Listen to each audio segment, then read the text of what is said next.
a sua dúvida. Verdade. Cara, eu sou filho mais novo de 5, né? Hoje vivo na família só eu, porque os outros ainda trabalham. E aí... Eu já fiquei, meu Deus. né? Pesada, né?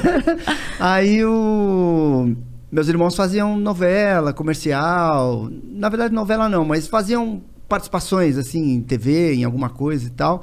E aí meu irmão foi chamado para fazer teste para uma peça e chegou lá, precisavam de 2 crianças.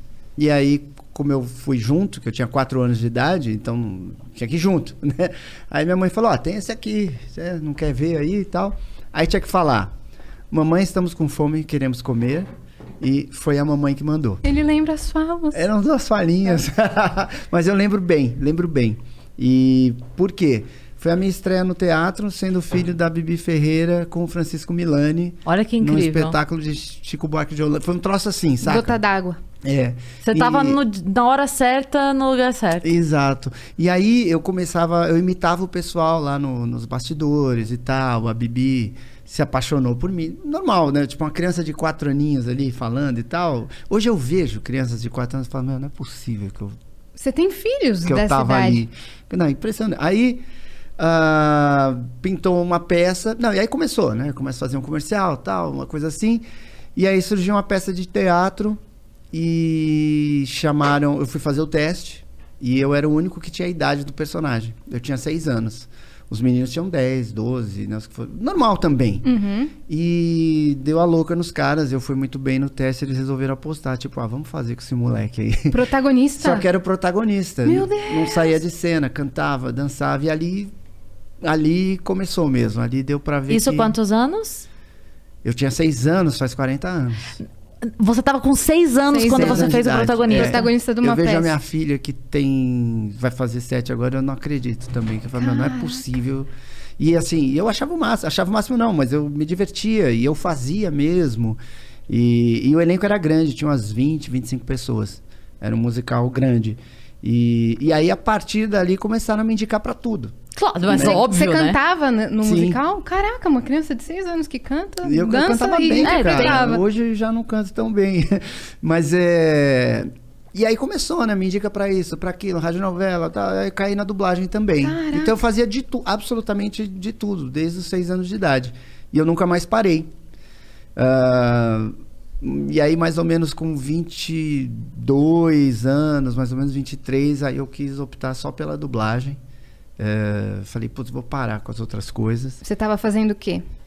Nessa época, eu tava fazendo Ronald McDonald. Ai, caraca! Eu era o personagem do McDonald's. Maquiagem, peruca, luva, tudo. Quando a gente ia no teatrinho do McDonald's e tava o Ronald, podia ser você. Podia ser eu. Se fosse aqui, se fosse no Rio, era o Sérgio Sterno, não é? O Sérgio Sterno. Ele me contou disso. Ele falou assim, eu fazia no Rio e o Wendel fazia em São Paulo. Exato, era muito legal. E tinha que cantar e falar também, sim, né? Cantar, dançar, era o rock fazer do Ronald. mágica. Foi o melhor personagem, talvez, que eu já tenha feito como ator. Porque tinha um roteiro, mas cada hora era num lugar e com um número de pessoas diferentes, com idades diferentes, classes sociais diferentes. Então eu tinha que me adaptar ao ambiente. O tempo inteiro, todos os dias. E foi incrível. Eu fui aprendendo assim muita coisa. Eu tive que aprender a decorar o nome das pessoas, que eu não fazia isso. Ninguém faz isso, sei lá. Sim. Eu tinha que decorar o nome das pessoas, eu tinha que prestar muita atenção se eu não estava cometendo erro de português ao falar, ou gíria, ou putz. E dar sabe, atenção para as assim. crianças. Eu tinha que fazer um show pro pai de 60 anos, pra mãe pé da vida, para um moleque de 10 e um moleque de 4 anos. Eu tinha que fazer todos eles rirem. Fazendo malabarismo e mágica ao mesmo tempo. Foi uma coisa incrível. Foi incrível. E eu tava fazendo Ronald nessa época.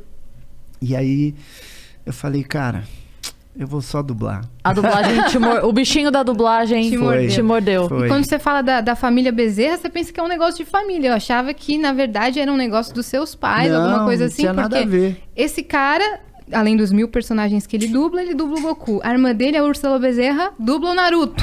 O irmão dele, o Ulisses, dubla também Cavaleiros do Zodíaco. Então os caras parece que dominaram o mercado dos animes. Dos animes.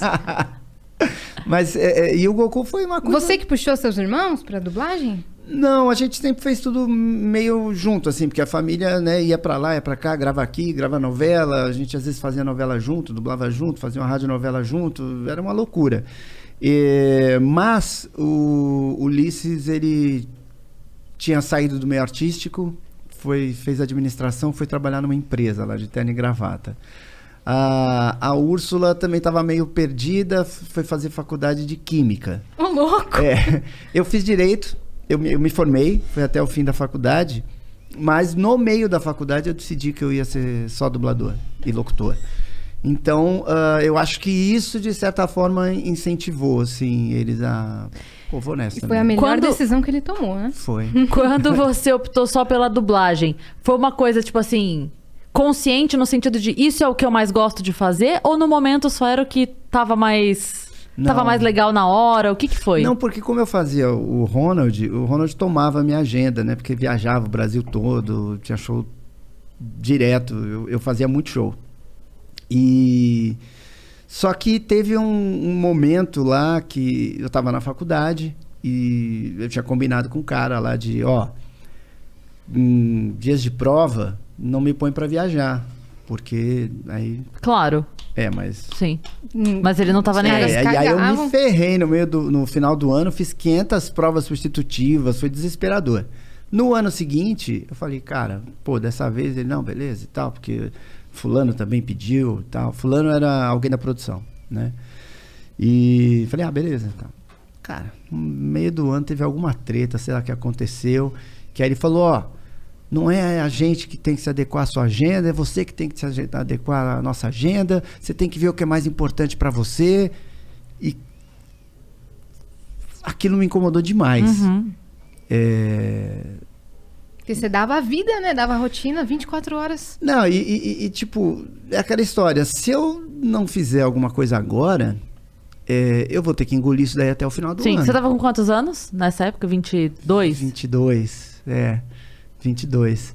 E aí eu esperei terminar o mês. Quando terminou o mês, 8 horas da manhã, eu tava na sala lá do chefe, vamos dizer assim. Falei, então, eu decidi o que é mais importante pra mim, eu tô indo embora. Né, vou fazer a faculdade.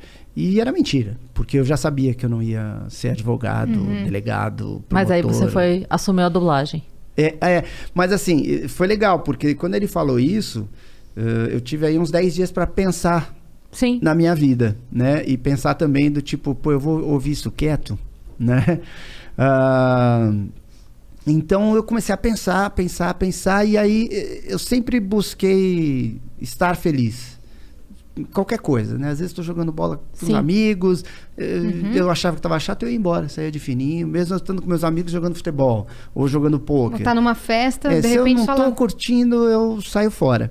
E aí eu estava pensando nisso na faculdade, ali nesse dia, nesse período, e aí eu percebi que dublagem era a coisa que eu mais gostava de fazer. Você já tinha feito algumas vezes? Desde pequena, né? Que te levaram para esse... Eu achei lá um registro que a minha mãe, ela pegava a folha de sulfite e na máquina de escrever ela colocava as coisas que a gente fez, né? Aí achei outro dia, em 1979, que eu tinha 5 anos, o Dilfor no Brasil. Meu Deus. Engraçado. Mas eu considero a partir de 7 anos, porque aí eu já sabia ler direitinho e tal. E como é que era feito? Mas eu sempre dublei.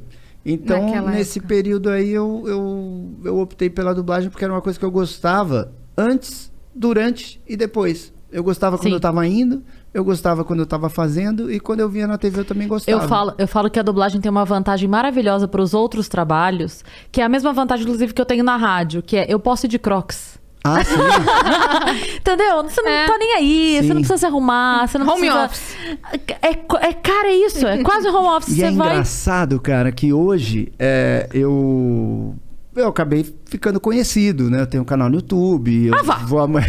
Sério mesmo? Então, mas antes eu achava exatamente isso. Eu falava, uma coisa legal da dublagem é que, assim, ninguém me conhece. Era uma coisa que eu achava legal. E hoje é tão diferente e eu gosto também. Não de... porque senão eu teria ido pra TV. Sim. Até porque eu fazia, né? Fiz novela, enfim, um monte de coisa. Mas hoje eu descobri uma relação diferente com as pessoas, assim, com o público e tal. Acho que as coisas mudaram bastante, né? Acho que sim. Até essa relação com o público mudou bastante. Esse jeito de lidar com a fama mudou bastante. De maneira geral, tô falando, não só pra atores, né? Sim. Tudo, assim, tem esportista que tem perfil no Instagram com milhões de seguidores. Verdade. A coisa mudou um pouco, Mas eu acho que você foi um dos primeiros, né, a sair do backstage e criar um canal no YouTube com conteúdo voltado pra isso, de verdade. Teve o Charles Emmanuel, eu acho que o Briggs também tinha e tal. Acho que a Bianca Alencar tinha. Eu fui Acho que foi na mesma leva. Só que o meu deu uma decolada, assim, e foi muito incrível, porque a minha relação ficou tão... O público é tão parte de mim hoje, sabe? É muito louco, é muito legal. E talvez por você ter... Você falou do Briggs, né? Ele tem esse coração gigante que não cabe no planeta, né? O coração dele. Mas acho que no seu caso você chamou muita galera também por não ter medo de passar conhecimento. Que é uma coisa que você falou, eu já vi você falando isso, que assim, eu não preciso ter medo de passar, porque eu não vou saber menos porque o outro sabe mais. Exato. Não tem porquê, tipo... E você eleva o nível da coisa, eu acho. Eu vi um negócio outro dia tão legal, que era... Quando a maré sobe, todos os barcos sobem juntos. Exatamente. E é isso, quanto melhor todo mundo estiver, Sim. é melhor para todo mundo, né? A qualidade geral aumenta, né? Exato. A exigência geral aumenta. Eu tenho alguns estúdios de dublagem que, assim, nós somos meio parceiros, vamos dizer assim, a Unidub e alguns estúdios. E isso é legal porque, na verdade, a maioria dos estúdios se vê como concorrentes e não como parceiros do mesmo mercado. É um negócio tão... E tem coisa pra todo mundo, né?